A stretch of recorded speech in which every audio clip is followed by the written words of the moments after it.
नमस्कार ज्योति जी, आज फिर आपसे बात करने का मौका मिला है, बहुत खुशी हो रही है। तो आज बात करूंगी ज्योति जी पंचांग के बारे में। पंचांग हम लोग सुनते हैं तो लगता है कि जब घर बनाना हो, बच्चे का कुछ मुंडन की पूजा करनी हो, गृह प्रवेश करनी हो, शादी करनी हो तो पंचांग की यूटिलिटी है।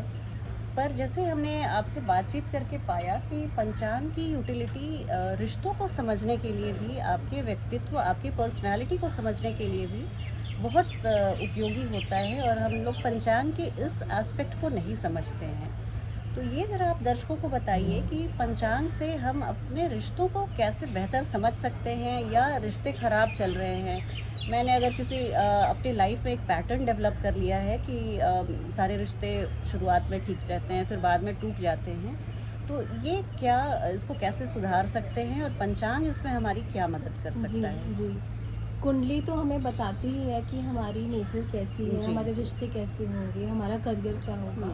पर उसके साथ-साथ पंचांग भी हमें ना सिर्फ रिश्ते, पर इन सब एरियाज़ के बारे में बताता है। जी। आप जानते होंगे कि हर प्लैनेट का तत्व होता है। जब हम्म। हम इंसान की हेल्थ कैसी रहेगी, उसके लिए लगन लग्नेश को देखते हैं, और जी। उसके साथ-साथ सूर्य को देखते हैं, क्योंकि सूर्य वाइटलिटी का कारक है, हेल्थ का सिग्निफिकेटर है इन जनरल। जी। जी। और वो अग्नि तत्व ग्रह है, और उसके साथ साथ मंगल को भी देखना चाहिए, क्योंकि मंगल देह का कारक है। अच्छा। तो जिस दिन हम पैदा होते हैं, मान हम्म। लीजिए कि मैं सैटरडे को पैदा हुई जी। हूँ, तो शनि मेरे वाराधिपति हैं। वार अधिक। तो पंचांग में अब जो ये जो अग्नि का काम है, जो हाँ। वाइटलिटी है, डिज़ायर्स है, passion within me to जी। गेट समथिंग इन लाइफ, मतलब कि मैं कितना काम करूँगी अपनी इच्छाओं को पूरा करने के लिए, जी। वो मुझे शनि बताएंगे, सूर्य और मंगल के साथ साथ। ठीक है। तो जब मुझे लगन लग्नेश सूर्य और मंगल देखना है, उसके साथ साथ मुझे अपना वार आधिपति भी देखना है। जी। अगर मेरा वार आधिपति कमज़ोर है तो वो मुझे वीक हेल्थ दे सकता है। ओके। अगर मेरा वार आधिपति सूर्य या मंगल से संबंध बनाता है, जी। इसका मतलब है कि मेरे वार आधिपति को ऊर्जा मिल रही है, ओके। तो वो मुझे अच्छी सेहत प्रदान करेगा। अरे। तो ये हमने बात की हमारी डिज़ायर्स की पंचांग से। अच्छा। अब हम चलते हैं रिश्तों को। जी। रिश्तों को समझने के लिए हम सप्तम सप्तमेश पर जाते हैं, ठीक है। और कैसे लोग हमें पसंद आएंगे उसके लिए हम पंचम पंचमेश पर ध्यान देते हैं। जी। पर जिस दिन आप जिस तिथि पे आप पैदा होते हैं, मान लीजिए कि आप तृतीया को पैदा होते हैं, ठीक है। तो आपका जो तिथ्याधिपति है वो मंगल बना है। ओके। तो अब आपको मंगल की स्थिति भी देखनी है, ये जानने के लिए कि आपके रिश्ते कैसे रहेंगे। कई बार हम देखते हैं कि हमारे पंचम या सप्तम इतने अफ्लिक्टेड नहीं हैं, पर जी। फिर भी रिश्तों से कुछ नहीं मिल रहा। बिल्कुल बिल्कुल। उसमें आपको अपने तिथ्याधिपति को देखना है। अगर वो कमज़ोर है, अच्छा।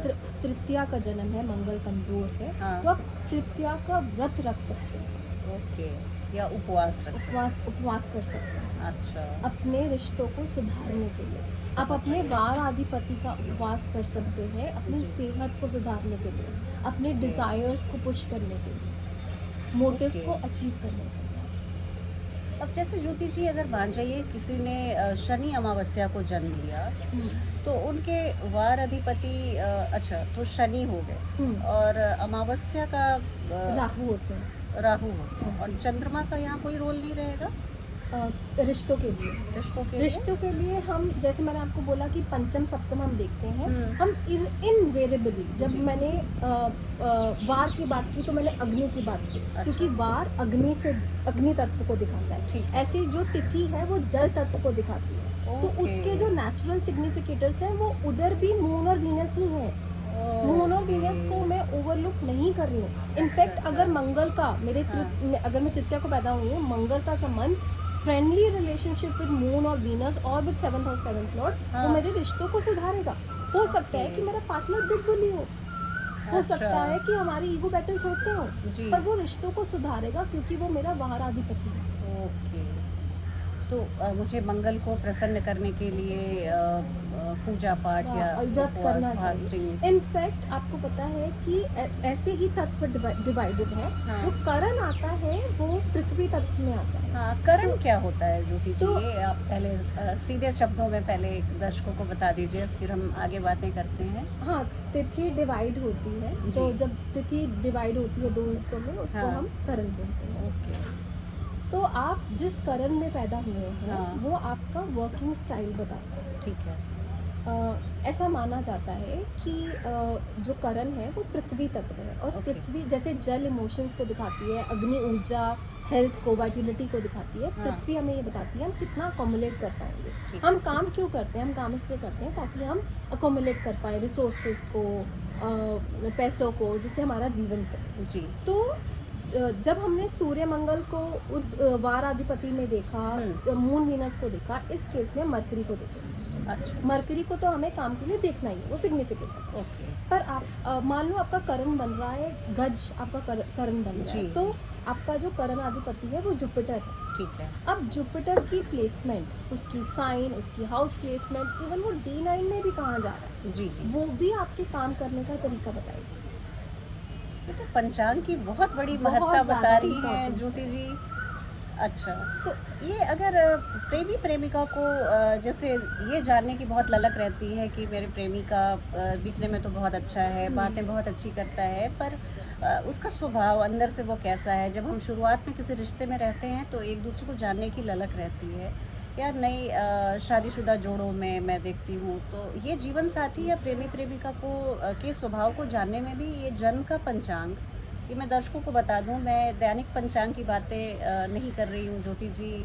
जन्म के, आपके जन्म के पंचांग की बात कर रही हैं। जिस दिन आपने जन्म लिया उस दिन कौन सा वार था, कौन सा करण था, उसकी बातें कर रही हैं। तो उस हिसाब से क्या हम अपने प्रेमी प्रेमिका या जीवन साथी के बारे में और कुछ बेहतर जान सकते हैं? मैं ये तो नहीं बोलूँगी कि वो आपको पार्टनर के नेचर के बारे में बताएगा, जी। लेकिन वो ये आपको ज़रूर बताएगा कि आपको रिश्ते से क्या मिलने वाला है। वाह, ये अगर तो और आपका भी बड़ी बात तिथि हो गई। अधिपति कमजोर है तो वो मैटर ऑफ कंसर्न है आपका। ओके। अच्छा, वो चाहे कोई भी रिश्ते में। हाँ, कोई भी रिश्ता जिससे आप ओके। इमोशनली जुड़ते हैं, सिर्फ अच्छा, आपका अच्छा। पार्टनर ही नहीं, किसी से भी जिससे आप इमोशनली जुड़ते हैं, ओके। वो आपको बदले में क्या देने वाला अच्छा। ओके। है। तो ऐसे ही जो योग होते हैं जी।